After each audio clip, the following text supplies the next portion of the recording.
sports world has long glorified athletes who play through pain. They're gritty, they're gamers, they have heart, all positive attributes. Their creaky knees and aching backs are testaments to their warrior-like playing days. But this play-at-all-cost mentality is creating an epidemic that in some cases carries the ultimate price.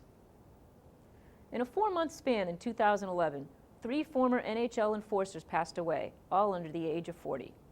At least one of them was known to have chronic traumatic encephalopathy, or CTE, damage to the brain as a result of repeated blows to the head. Among many others, one of the effects of CTE is depression. The 2 players whose autopsies were not made public committed suicide, and 2 of the players struggled with substance abuse. You know, it's pure speculation to assume some of the recent NHL deaths are associated with brain injuries until you study the brain. Our experience has been that we've studied the brains of 2 enforcers, both who had those sorts of issues, including depression and strange behaviors. Both of them were suffering from chronic traumatic encephalopathy. Would I be surprised? I would be most surprised if any of those 3 athletes did not have CTE. So could CTE have contributed to their outcomes? Absolutely. Do we know for sure? Well, you can never know. But our CTE people in the brain bank now, many of them committed suicide. Most of them suffered from depression. Most of them suffered from impulse control issues. Many of them suffered from drug overdoses that had late onset drug addictions of, within the last few years of their life. It wasn't something that was a life issue. So I would be surprised if any of those 3 did not have the disease, to be honest. Well, let's kind of think about what goes on in the medial temporal lobe of the brain and think about where CTE is most maximally involved. The abnormal tau protein deposition is in the medial temporal lobe. And the medial temporal lobe of the brain, along with the undersurface and tip of the frontal lobe, is the part of the brain that most often is injured with the jarring, shaking movements that occur. So not just in CTE, but in concussive injury, you can have injury to the medial temporal lobe. In the medial temporal lobe is housed our memory, especially recent memory, and with its connections to the frontal lobe is housed our, what we call executive function, our abilities to multitask, to do multiple things at the same time. So cognitive functions are medial temporal lobe, addictive behaviors are medial temporal lobe. It also houses in the amygdala and entorhinal cortex our limbic system, which is our emotions, panic, anxiety, depression, all of that's medial temporal lobe. So if you injure that area of the brain, you can have dysfunctions in any and or all of those areas. Chris Nowinski is a former college football player and professional wrestler and the author of Head Games, Football's Concussion Crisis. After absorbing numerous blows to the head, both in football and especially in wrestling, Chris now suffers from post-concussion syndrome, and not a week goes by in which he does not feel its effects. But it's day to day. I actually feel terrible today. It's just one of those things you wake up and it's just everything seems a little fuzzier than usual. I've tried to have 4 or 5 coffees to kind of get my brain to where I feel it was yesterday. I don't know, just not consistent like I was. But I'll take what I have today. I don't want it to get much worse, but I'll take what I have today. Well, I didn't realize I was getting concussions at any point along the way until I actually had to retire. The last concussion, the only one that ever made me tell anyone, I was wrestling the Dudley boys in Hartford, Connecticut, and Bubba kicked me in the chin really hard. And when I hit the ground, I remember a throbbing headache and complete disorientation. Where I didn't know where I was, what we were doing, how we were supposed to finish the match or anything. And so when we finished though, of course, we didn't stop. This was 2003, you didn't call timeout. And we went backstage and the trainer stopped me and they said, "You look like something went wrong, did you get hit in the head?" And I told them to leave me alone. And that headache though never went away. And so I remember holding my head, throbbing on the ground for hours before I left the arena that night. And for 5 weeks with a headache and with memory problems, I kept wrestling and working out every day. Like for the first time in my career, I was forgetting spots in matches and things actually during a live broadcast, I forgot my lines. Like that stuff had never happened to me. Then I had to stop. Then I met Dr. Robert Cantu, became my doctor, now my mentor. But he was the first doctor to help me appreciate the fact that I'd been getting concussions all along, simply by asking me 2 questions. Well, first one was, have you had concussions before? I said, no. He said, okay. Have you been hit in the head and seen stars or got dizzy or got confused? I was like, yeah, a lot. He goes, okay, those are concussions. And I'm like, really? 24, college graduate, I should know that. I've been banging my head for 19 years at that point. So then in his office, just remembering, I could remember at least 5 others. Actually was just exchanging emails with one of my concussors, a guy named Spike Dudley, who in a match had elbowed me in the face and given me this scar. And I remember having double vision for the rest of the match, and so I wouldn't tag back in. But after the match, the only concern was gluing my face back together and not anyone asking why I didn't tag back into the match. I thought it was the cut. In football, the sky would change colors on me a lot. When I got helmet-to-helmet hits, at least a few times, it would go orange, and that's how I would remember that something was a little wrong. But that's, they weren't that spectacular. One was a kick to the head that caused about a 10-second blackout. I remember being on one side of the ring and realizing I'm on another. But in the match, I also broke my nose, so again, I never spoke up. In 2007, Chris and Dr. Robert Cantu founded the Sports Legacy Institute, a nonprofit organization devoted to sports concussion advocacy, research, and education. A year later, the Institute collaborated with Boston University School of Medicine to form the Center for the Study of Traumatic Encephalopathy. The Center for the Study of Traumatic Encephalopathy here at Boston University, we're trying to understand the long-term effects of repetitive brain trauma, which come in the form of the disease chronic traumatic encephalopathy, or CTE. We have a number of programs really to help us appreciate what the disease is, and with the end goal being treating it and hopefully curing it. It's been an incredibly neglected disease. It was first actually appreciated and named in 1928 as punch-drunk disease, but it was found in boxers, which is why they called it that. And I don't know if no one had sympathy for boxers or something, but there was no doctor or research center ever in the next 80 years that was ever focused on this until we started ours. And so we have now the world's largest athlete brain bank with 96 cases of athletes who've passed away and the families have donated. Dr. Ann McKee runs that study. She's completed over 70 analyses, and over 50 have shown this disease, which tells us it must be more widespread than anyone ever realized. And then we have a basic sciences program to appreciate how the disease actually starts. And then we have a clinical program of 500 athletes that are signed up to donate their brains when they pass away, including me, of which the high-risk group is being tracked annually with cognitive evaluations and phone calls. And with that, that'll be the population that we actually do intervention studies with. And one we're kicking off shortly will involve actually trying to find what's called a biomarker for the disease, or a way to diagnose it in living people. So that'll mean that we'll be scanned with MRIs and DTIs and MRS, and they'll be taking blood and spinal fluid and genetic material and all these different ways that hopefully we can find a pattern that'll tell us this, you have this in living people. What are you doing now to raise awareness for concussions? Well, I donated my brain. That's a tough one. When you sign that paper that allows Dr. Cantu or someone from the Institute to essentially cut off the top of your head and remove your brain, you're walking the walk, as we say. So that's my primary contribution to the issue. Why is this cause so important to you? It started because I simply couldn't believe that I didn't know the information that I was taught by Dr. Cantu as an athlete, that I was out there completely recklessly getting hit in the head and didn't care. I know I would have changed my behaviors had I had this information. I know that I wouldn't have gone through 5 years of post-concussion syndrome, and I became readily apparent that other people wouldn't be doing this to themselves either.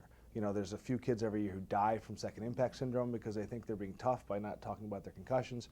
There's now, hundreds, thousands, tens of thousands, hundreds of thousands ex-athletes walking around with CTE in their brain that are emailing and calling us every day going, I wish I knew about this because I didn't need to lead with my head. I didn't need to lie about my concussions. And so the goal when I originally wrote Head Games was just to simply give everybody a choice. To say, I tanked my own career out of pure ignorance. I wouldn't have done it this way again. If you have this information, you won't do the same thing. Tom McHale was an NFL offensive lineman for 9 years. He died at age 45, leaving a wife and 3 children, the oldest of whom has cerebral palsy.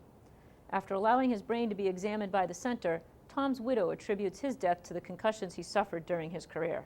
And clearly now, when you look back and I see the images of his brain, and I hear Dr. McKee, say his area, his brain was damaged significantly in the areas that control impulses and decision making, and emotional liability, all the things that are seriously hampered, by that you need to get in order with substance abuse. And I believe, with all my heart, that he's dead because of because of CTE. Did you know your husband was suffering from the effects of head trauma? Had absolutely no idea. In fact, when I got the phone call about donating his brain, it was really the first time that I had ever thought about at all. And in fact, I said, I guess you can have his brain, but you're not going to find what you're looking for, because I had never known Tom to have had a concussion. Had never heard of chronic traumatic encephalopathy. And, in fact, in watching him struggle for really a number of years, it never once crossed my mind, never occurred to him that it could have anything to do with playing sports.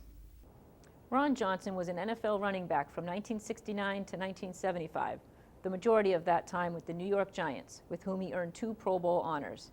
His wife started noticing changes in his behavior in 2005, 3 years before his diagnosis of Alzheimer's.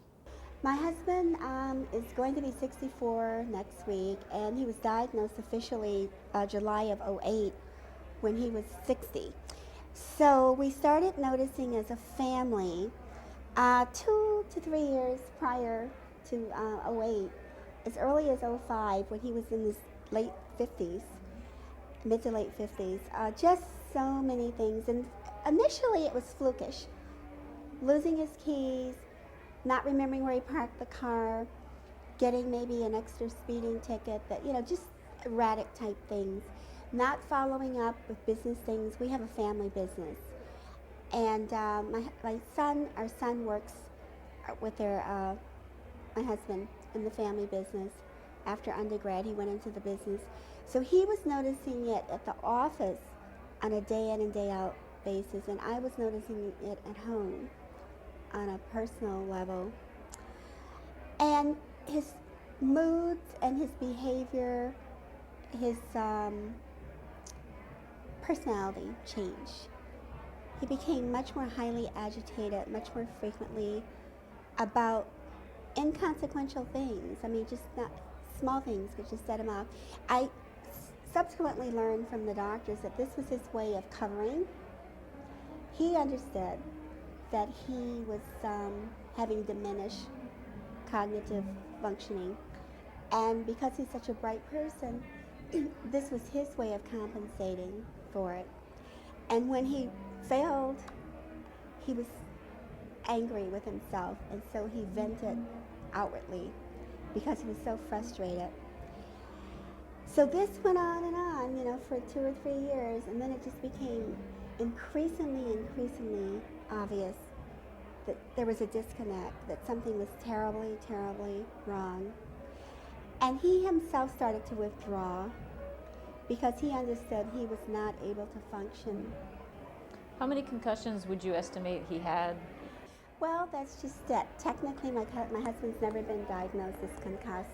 And as I've educated myself, my husband stopped playing in 1978. Back then, the definition of concussion was so very, very narrow. A player had to be literally knocked out unconscious, taken off the field on a stretcher before someone would say, maybe something's going on here. Fortunately, my husband was always able to jump up. He might have been down briefly, and we were always more concerned, he was a running back, about the appendage injuries, which my husband did. He had 2 zippers, one on each knee, and a thigh, a hematoma. And later on, after he retired, he had 2 vertebrae replaced in his neck.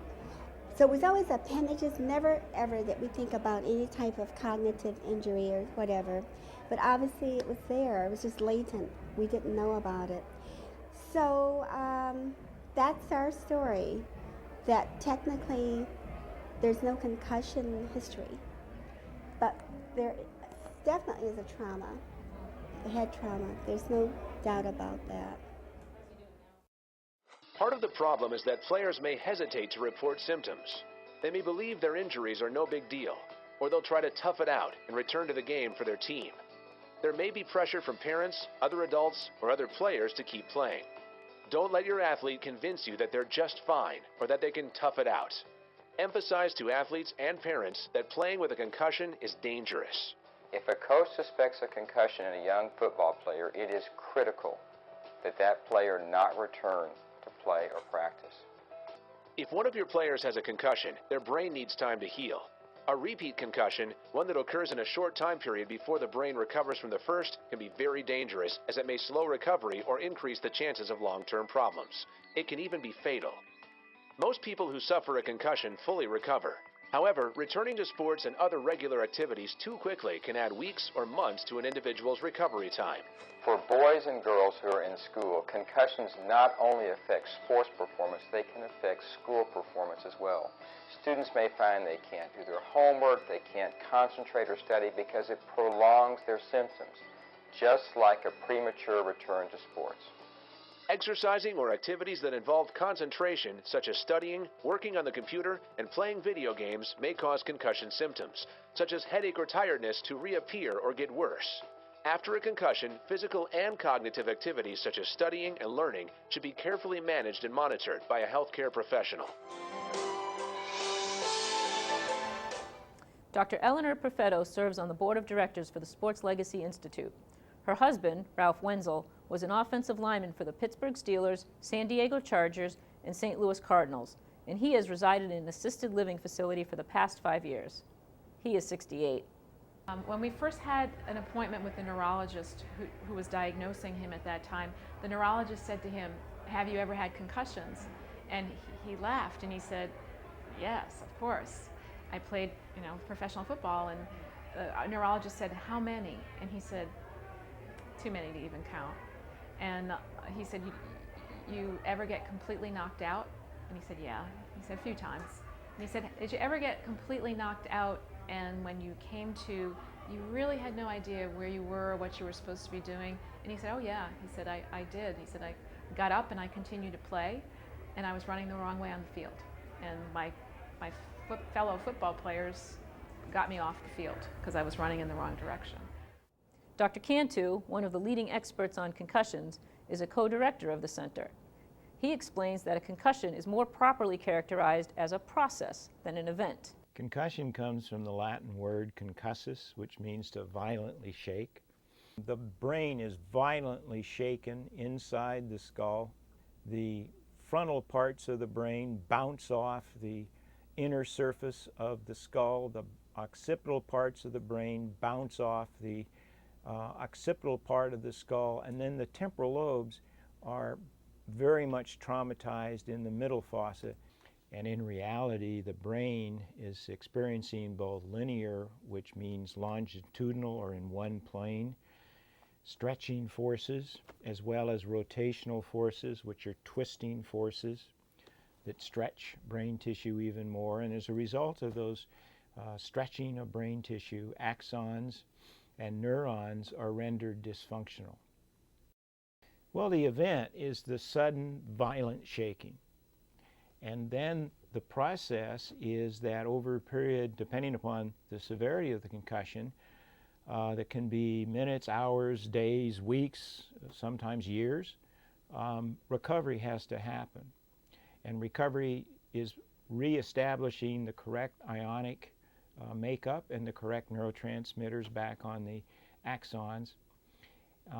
That can be negatively influenced if the concussion is not managed properly. and the symptoms can be made to last a lot longer and sometimes can cause some cells to die that wouldn't otherwise have died. How does one diagnose a concussion? It's a clinical diagnosis in every case, and you make the diagnosis by virtue of one of two or both changes that happen to the brain after it has been subjected to traumatic forces, linear and rotational forces.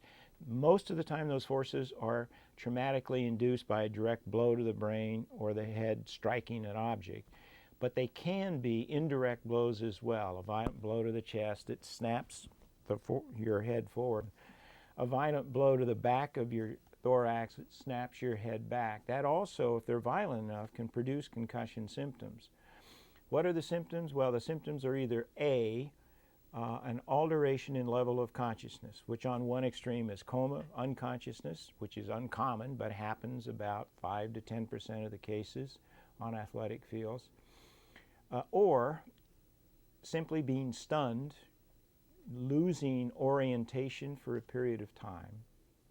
So it can be either that and or any one of the other 26 post-concussion symptoms that can be brought on by these traumatic forces, such as difficulty remembering, difficulty concentrating, headache, dizziness, lightheadedness, sensitivity to light, sensitivity to noise, trouble with balance, trouble with coordination, and so on. So you can have no alteration in level of consciousness, just those symptoms occurring, and it's a concussion. Or you can have just alteration in consciousness without those other symptoms, but more often you kind of have both. How many concussions do you think, and I know it's impossible to know for sure, go undiagnosed? Probably somewhere between 60 and 80%, and it depends upon the sport. Sports that are at high risk of concussion, like football, ice hockey, for sure. There have been studies. I've been a part of an ice hockey study where they put observers up in the stands, and their job was to look at the rink, and when somebody got up slowly and looked like they may be a bit stunned yet went back into play, to examine them between periods and determine whether they felt they had a concussion or not. And they found the incidence of concussion was 7 times higher from these physician observers than from the medical personnel on the bench. And there have been numerous football studies by Delaney and others that have shown that if you ask players at the end of the season, when there isn't an issue with peer pressure and coaches looking down on them and all that kind of thing, about whether they've had concussion symptoms, like after a hit, have you ever seen stars? Have you ever lost orientation? Could you not remember the plays?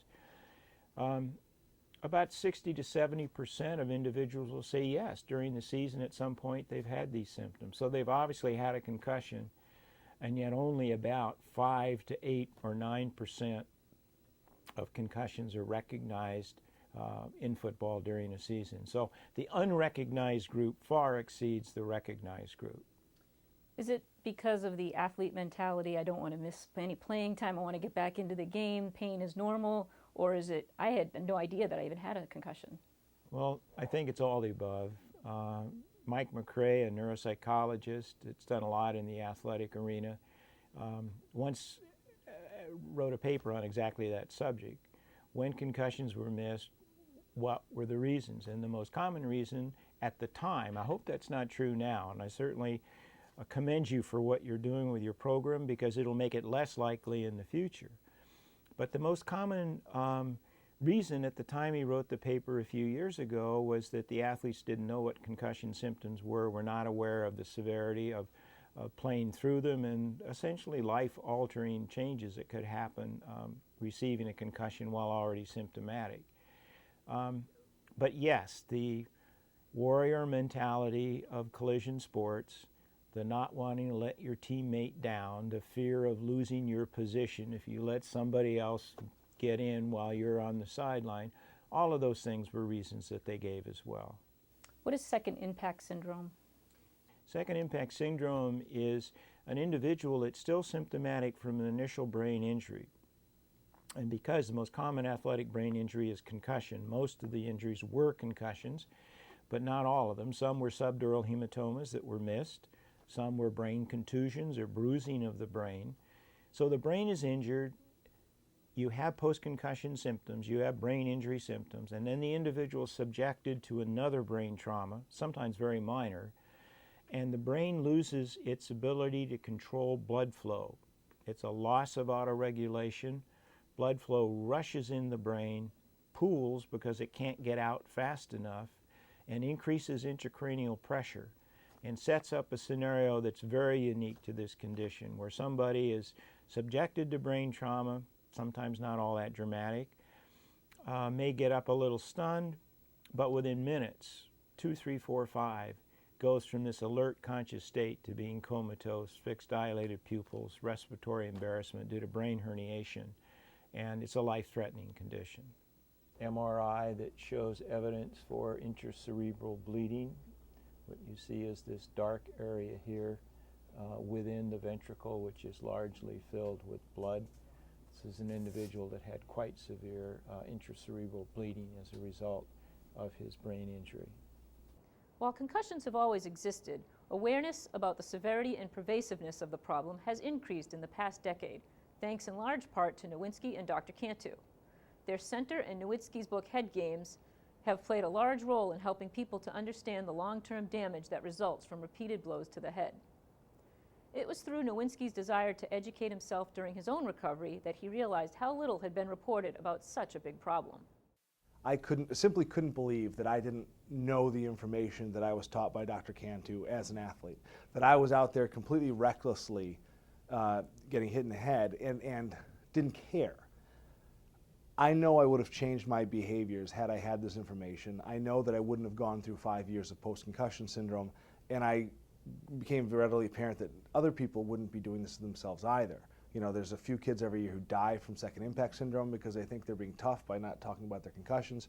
There's now, you know, hundreds, thousands, tens of thousands, hundreds of thousands ex-athletes walking around with CTE in their brain that are emailing and calling us every day going, I wish I knew about this because I didn't need to lead with my head. I didn't need to lie about my concussions. And so the goal when I originally wrote Head Games was just to simply give everybody a choice, to say I tanked my own career out of pure ignorance. I wouldn't have done it this way again. If you have this information, you won't do the same thing. What grew out of that, though, was the appreciation that the long-term effects were much worse than I realized in 2006. The concussion problem itself has not gotten worse. It merely seems that way because people have become more educated on what actually constitutes a concussion. It's a traumatic brain injury that causes your brain to function differently. At some threshold of force, you get actually these chemical and metabolic changes within your brain, and your brain actually becomes injured, and injured for a period of time, not unlike a broken bone where it's very vulnerable and it needs time to recover. And people didn't appreciate that this window is very long. It used to be that if you were knocked out and you woke up and you could remember your name, you were good to go. The concussion was over. We've now learned that everybody, it takes days or weeks for those chemical changes, those metabolic changes, even some physical changes to go away, if they go away completely. The definition of concussion is a clinical one, and people make it different ways. Some people are very careful about utilizing neurologic exams and symptom checklists and a variety of tools, so to speak, to come to the conclusion somebody's had a concussion, and other people are more superficial and they're willing to say that a given tool or two may be enough to make the diagnosis. So there's a lot of literature out there that is based on primarily neuropsychological tests, not taking into consideration also that you need a neurologic exam, you need a symptom checklist, or you're going to miss concussions if you just base them only on a neuropsychological test score, because the neuropsychological test score is testing cognition. It's not testing balance issues, it's not testing sleep issues, it's not testing visual issues, it's not testing a lot of things that can be off with a concussion. When you have a concussive injury, you have this metabolic chaotic event where the potassium that normally is inside the cell goes outside the cell. So it goes from the inside to the outside extracellular space. It allows the positively charged calcium ions to replace them inside the cell. But these calcium ions shut down the ATP, which is the energy pump that's needed to pump them out and pump the potassium back in. So it leads to this metabolic dysfunction. And it's at this stage that the cell is alive, but the cell is not functioning. And if you stress it, either physically or cognitively, you can tip the balance and cause this cell to die. And that's why the hallmark of concussion management is physical and cognitive rest until symptoms have cleared. So I think it's important that all of the tools in the toolbox get used. Now, you write in your book that one of the reasons for this concussion epidemic is the lack of education or awareness of high school and college athletes. Why is that? You know, one of the things that first made me realize that no one has their handle on this issue was the fact that we have never really appreciated how many concussions actually happen. When medical professionals talked about this 5 or 10 years ago, they would confidently say that only 5 or 10% of athletes got concussions each year. And they were using data that was taken from athletic trainers.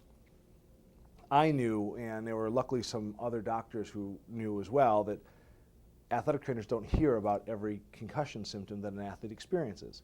And so by asking the athletes themselves, we found that the concussion rate is not 5 or 10%, it's more like 50 or 70% in contact sports like football, soccer, hockey, every season. So half the kids out there are getting concussion every season. The only reason we haven't heard about that is because the athletes have never known to say anything. We used to think it was because athletes actually wanted to hide the injury. When someone actually did the study and asked the athletes, they found out, no, it wasn't that this was a choice. This was that they didn't think a headache was worth talking about, or the fact that they saw stars for a few minutes. And so that was kind of step one. If you want to solve this problem, you've got to tell the athletes what's happening.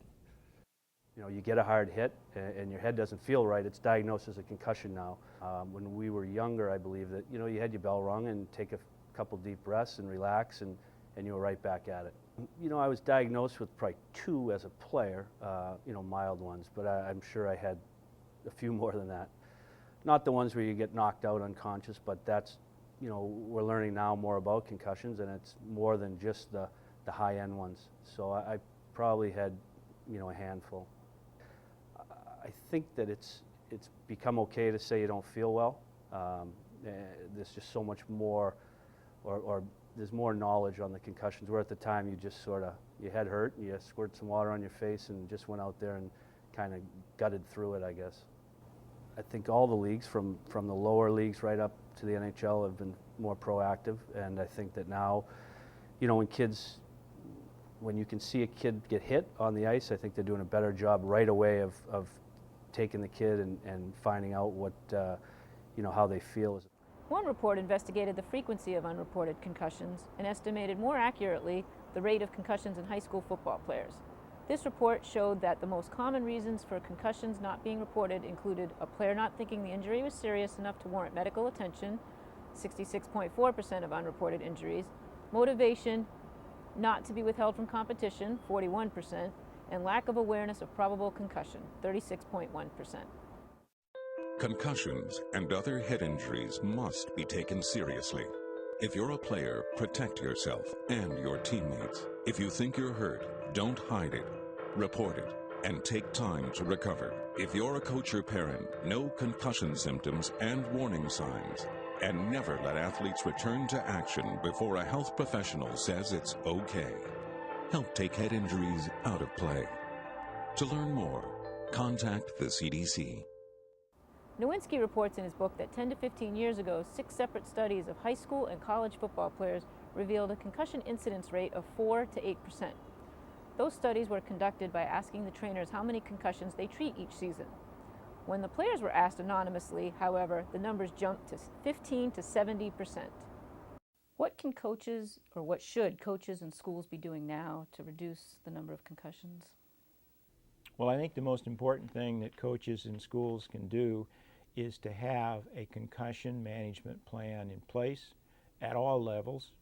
And most importantly for the coach, the athletic director, is that if they don't have a certified athletic trainer as part of their staff, if they don't have employed team physicians as part of their staff, that anybody suspected of having a concussion needs to be pulled out of play, pulled out of game, play and or practice, and cleared only by somebody with that proper expertise.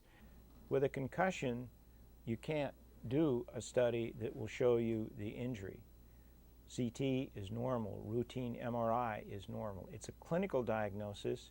It needs to be made based on the symptoms, a symptom checklist, and going very carefully through every one in terms of whether they're there or not, a neurologic exam, and part of the neurologic exam is a cognitive assessment. And yes, a cognitive assessment is done in a more refined manner with computerized neuropsychological testing, but that's only testing cognitive function, so it can't be used as a red light, green light, or you're going to miss concussions. For a coach to suspect a concussion, he's going to have concussion education himself, and the same goes for the player, and the same goes for the parent. It was between yourself and the trainer a lot of times. You saw a doctor, but at the end of the day, it was the dialogue between yourself and the trainer and how you felt. And as a competitive athlete at the time, you want to get out there and play, and sometimes you disregard your body a little bit. Well, everybody I played with. Really? Well, I mean, we're all exposed to the same trauma. I was not special. The only thing that I did differently was 3 years of wrestling and get a few extra concussions. But, everyone I played with in high school, everyone I played in college, we all talk about this as we all know we're in a high-risk bracket. Since then, a day doesn't go by where I don't have a conversation with somebody who's suffering in their 40s, 50s, 60s, who believe. I just got an email this morning from one of my old colleagues at WB saying, hey, my primary care just told me that he's worried about my brain from all the knocks around. Do you have someone I can go see? Wow. And this guy's early 40s. And he's already obviously symptomatic. And so there's a lot more people walking around with this than we think, because it's not just the guys who played pro or college. We even have a lot of people in the brain bank who just played high school sports. And when do you think you suffered your first concussion? You know what? It's a tough question. I would say probably high school. Probably was the first time that, I was never diagnosed. I think at that time we kind of said, you got your bell rung. How many do you think you've had since then? I was diagnosed with probably 2 as a player, mild ones, but I'm sure I had a few more than that. Did you ever return too soon for what you thought, like maybe I shouldn't be out here yet? There was one a little later in my career where, I know I didn't feel well, actually during that game. And I had talked to the trainer, I got hit in the head, and we discussed whether I should play or not. And I said I was fine and went out and played. And that was something that I wanted to be out there. I didn't want to miss time, but in hindsight, it probably was probably the wrong decision. Mick Foley has been a professional wrestler for more than 20 years. He is best known for being thrown from a cage 16 feet above the ring, one time into the announcer's table, and another with a metal chair falling on top of him, a stunt that knocked him unconscious. Knowing what you know now about concussions, would you have done this? Would you have wrestled and done all the crazy stunts that you did? Well, yes, I would have wrestled. I would have changed a couple things around. We didn't know at the time that one need not be hit in the head to suffer a brain injury. So a lot of the things that I did were actually just very impactful to the body, but also, kind of sent my brain bouncing around the skull. So had I known that, I may have done things a little bit differently. I probably would have blocked a few of those chairs, which is the normal reaction to a hard metal object arriving at high speeds. But I was young and naive at the time. Did you ever return in a match when you knew you might not have known you'd had a concussion, but you knew you didn't feel right? Did you ever return in the same match? There was one notable match where the only time I was ever knocked unconscious, and I guess if it had been a quote, and I won't do the air quotes, but a quote unquote real sport, the match would have stopped. But probably my most famous or infamous match involved me being knocked unconscious and and returning, which is not something that would happen now. I think that was the last time you will ever see a wrestler knocked out and continue out of the, for the well-being of the performers. Was there pressure to return when you wrestled? Always internal pressure. I don't think there was ever external pressure. I think now guys are finding out that it takes a tougher man to admit when he's hurt than to pretend that he's not. So I definitely see a change in mindset for the better when it comes to head injuries. Jay Fiedler was an NFL quarterback for 11 years, leading the Miami Dolphins to a division title in 2000. Kyle Turely was an offensive tackle for 9 seasons, playing for the New Orleans Saints, St. Louis Rams, and the Kansas City Chiefs. While both players acknowledge having suffered concussions, only Turley is believed now to be suffering from the effects of CTE. Like Foley, neither regrets his decision to play the sport, and both concede that they would do it again. I knew about concussions, but when I was growing up, concussion was defined by being out cold, pretty much, and seeing stars. Not like it is today. Did you know or think that you had had concussions? There were a couple times that I, probably in my college and pro career that, at the time I got dinged up and, a little dizzy and kind of knew that it was a concussion, but, it definitely wasn't a diagnosed concussion at the time. How many do you think you had before you actually knew you were having concussions? I don't think I had very many, but, the ones that I knew about, I knew about. I'm not sure if there was any that, would be diagnosed now that, I would have felt back when I was playing. How many of the ones that you knew about did you have? About 3 or 4. Would you have continued to play if you knew then what you know now about concussions? Oh, that's a tough question. I probably would. I'd want to be out there. None of my concussions, had me out cold, had me, in a state where I felt I was, not able to perform and go out there and have my senses and wits about me. But I'm sure now, with all the, with all the studies and research that's out there, I know now that I really didn't have all my wits, even though I felt that I did. Would you have done anything differently? No, I don't think I would have. I'd probably do everything all over again. I'd expect that the medical staff would, might have kept me out on one or two of those games, though. Speaking of medical staff and trainers and coaches, did you ever feel pressure to return too soon, either in the same game or a subsequent practice or game? I never felt pressure from anyone else. That was more internally. I wanted to be out there. It was always, a job security issue. As an athlete, you always, you never want anyone else to take your place. So, whether it was a head injury or any other injury, if I was able to go out there and perform, that's what I wanted to do. I've had, over my career, I played about 10 years and had a number of concussions looking back, and then a couple very serious ones.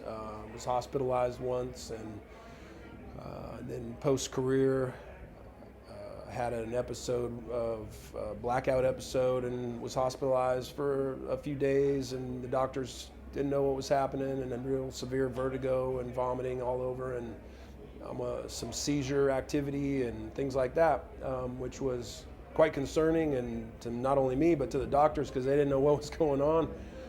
So the answer pretty much just came back. The only thing they can relate it to is my activity from playing football and the multiple concussions that I received.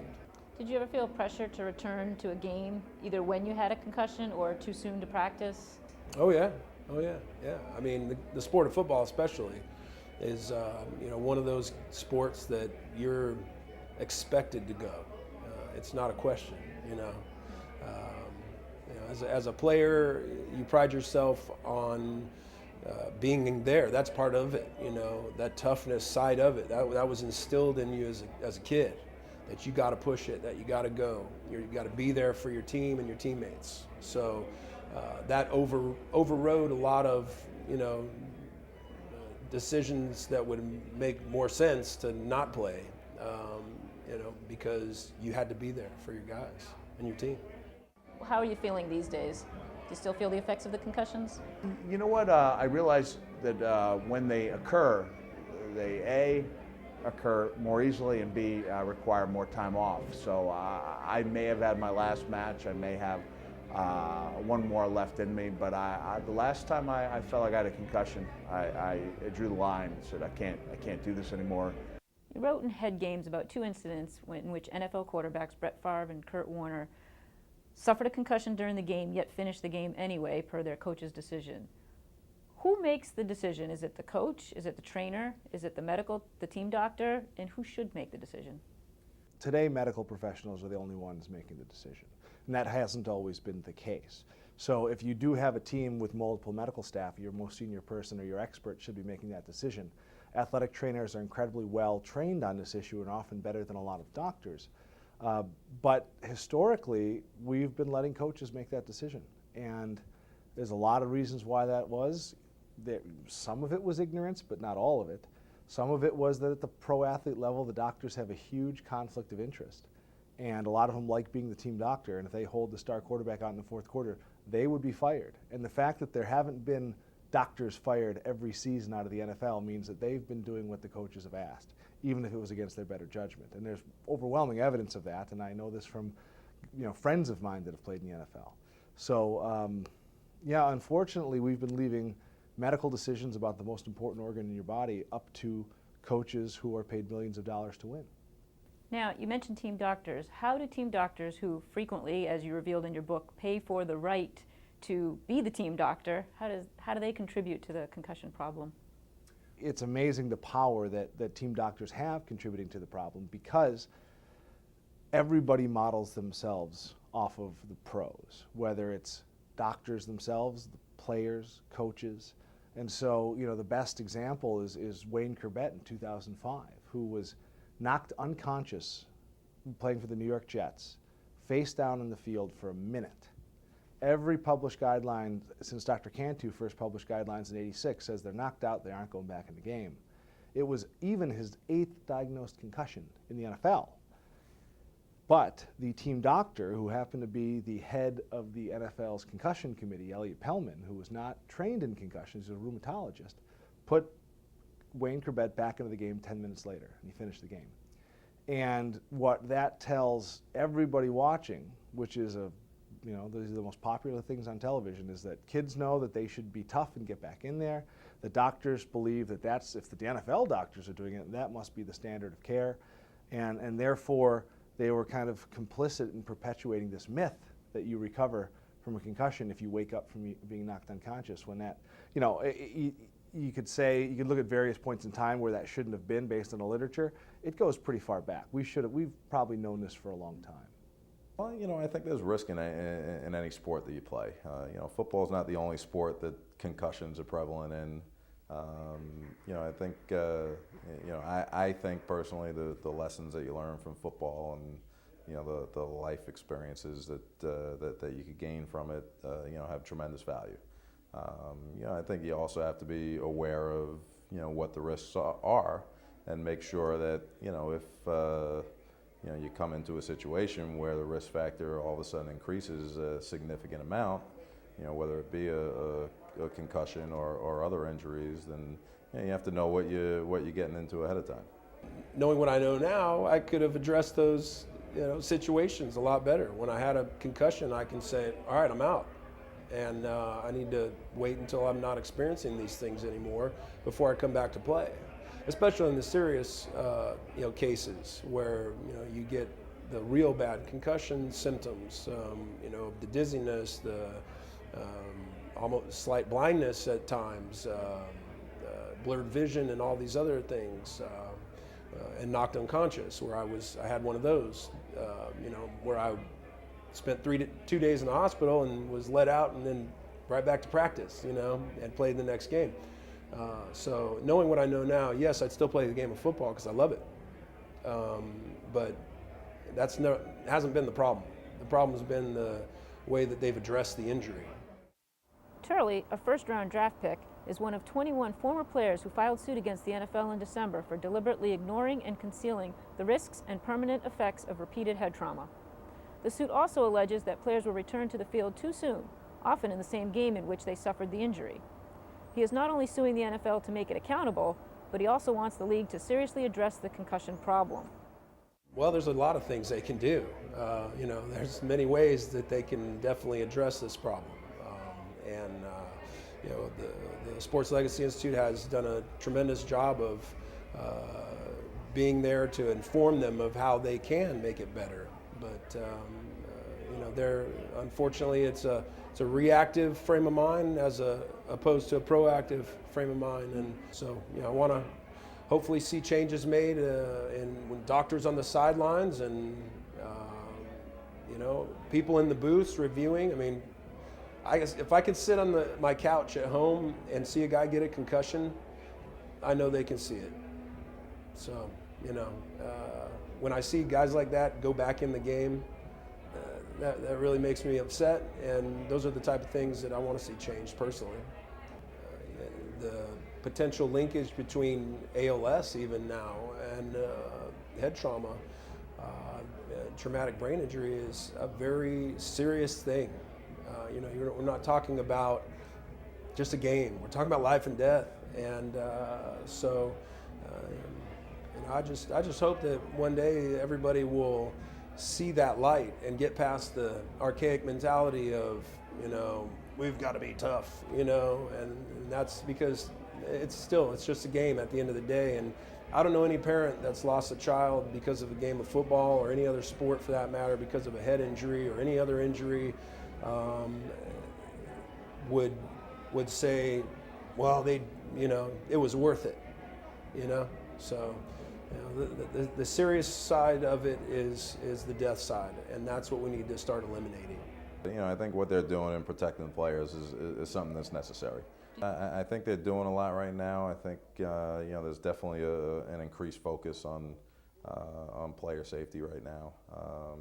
With the penalties that are being instituted, and with the focus on reducing the high impact hits, the helmet-to-helmet hits, the head hits. But I think some rules changes could possibly do that. But until the rule changes are instituted and you see what the effect is, sometimes some rules have adverse effects. So you have to try different things and see what's working. And I think a lot of it starts from the youth and high school level too, and just teaching the right techniques of hitting and playing the game to not always lead with the head and go for the helmet-to-helmet hits.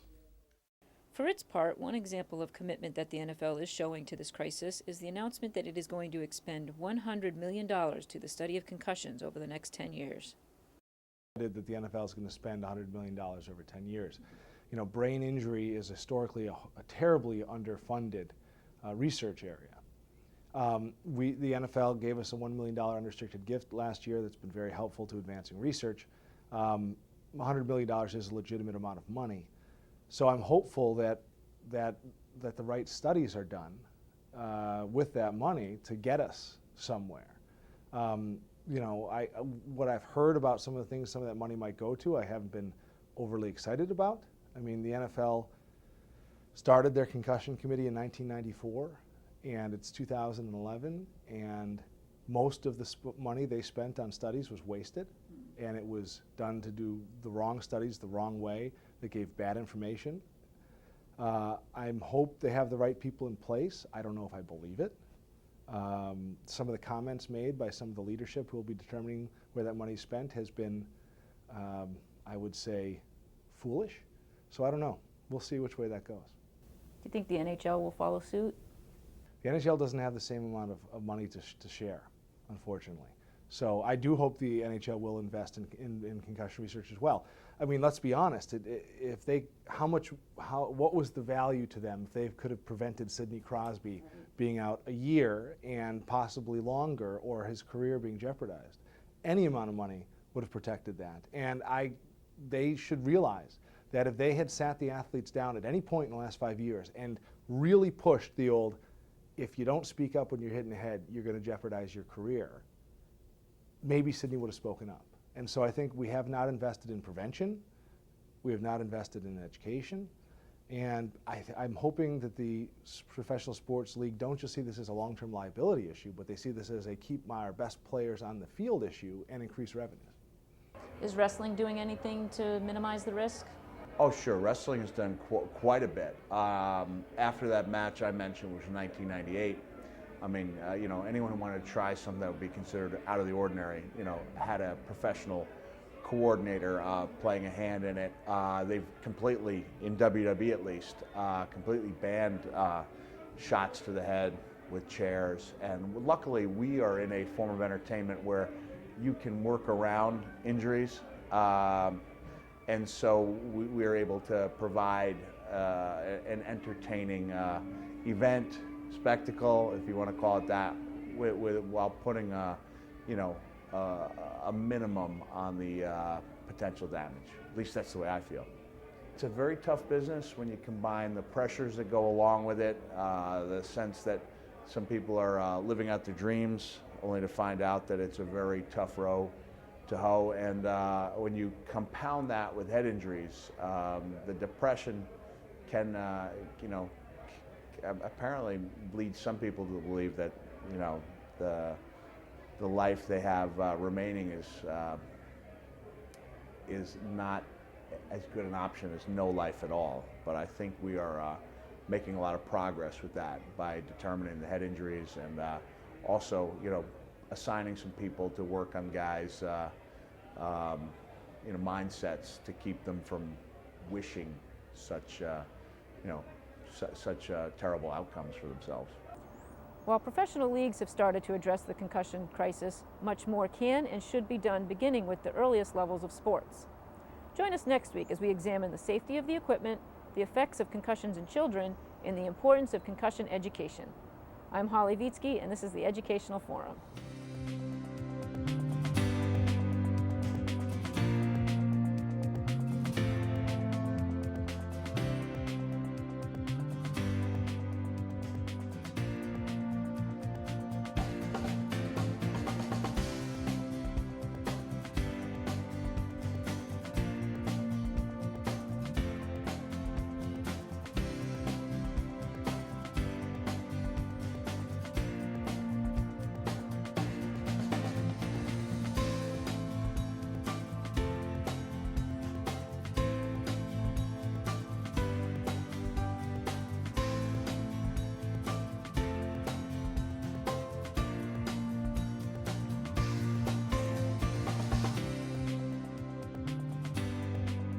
Massachusetts School of Law. Legal education that is practical, accessible, affordable, and enjoyable. Offering flexible day and evening classes, full or part-time studies, where candidates are assessed not on the LSAT, but their academic and other accomplishments. Providing more professional skills training than any other law school in New England. Massachusetts School of Law. Visit us at mslaw.edu. Training students to become successful lawyers and advocates, not just legal scholars. At the new American College of History and Legal Study in Salem, New Hampshire, you can finish your bachelor's degree affordably and get on the fast track to law school. We teach American history, and you'll receive a rigorous education at a very low cost. The small day and evening classes allow you to interact closely with the distinguished faculty. At the American College of History and Legal Studies, professors don't lecture. Through the discussion method of teaching, you'll be engaged in the issues raised in class.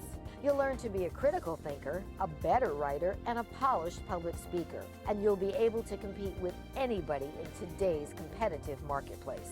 You can also get on the fast track to law school. Qualified students gain early admission into the Massachusetts School of Law. The new American College of History and Legal Studies offers the junior and senior years of undergraduate education. To finish your bachelor's degree, with the opportunity to start your law degree early, call or visit today. Each year, more than 3 million athletes suffer a sports-related brain injury known as concussion. Sometimes the effects can be serious, especially if they return to play too soon before it's safe. According to the American Academy of Neurology, any athlete who is suspected of having a concussion should be removed from play until evaluated by a doctor who has training in sports concussion. This is for all athletes and all levels. Play it safe. Protect your brain from concussion. A message from the American Academy of Neurology. Learn more at AAN.com.